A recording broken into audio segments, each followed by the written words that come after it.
నరసరావుపేట కూటమి ఎంపీ అభ్యర్థి లావు Srikrishnadevarayalu Chadalavada Arvind hot comments చేశారు. నరసరావుపేటలో వైసీపీ నాయకులు లేనిపోని అపోహలు సృష్టిస్తున్నారని ఆరోపించారు.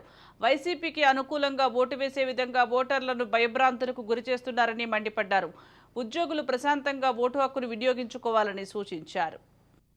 ఏదో ఒక విధంగా అడ్డంకులు సృష్టించాలని చెప్పి వైఎస్ఆర్ కాంగ్రెస్ వాళ్ళు ప్రయత్నిస్తూ ఉన్నారు. దాన్ని పూర్తిగా ఖండిస్తూ ఉన్నాం.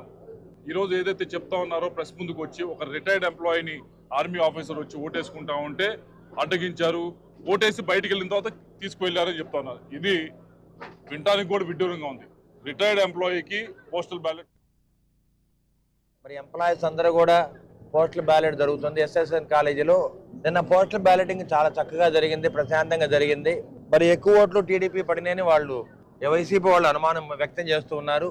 మరి పోస్టల్ బ్యాలెట్ అంటే మరి సీక్రెట్గా పోస్టల్ బ్యాలెట్ ఎవరికి తెలియదు. ఇది వాళ్ళకి ఇష్టమైన వాళ్ళకి ఓట్లు వేసుకుంటారు. అదేవిధంగా వాళ్ళ రెండో రోజు ప్రశాంతంగా ఓటింగ్ జరుగుతుంది. కలెక్టర్ గారు చెప్పిన తర్వాత మళ్ళీ 3 పోలింగ్ బూతులను ఎక్కువ చేయడం జరిగింది. పోలింగ్ చక్కగా జరుగుతుంది. నేను శ్రీకృష్ణదేవరాయలు గారు పోలింగ్ స్టేషన్కి వెళ్ళి చక్కగా పర్యవేక్షించి మేము ఇవాళ పాదయాత్ర రావడం జరిగింది.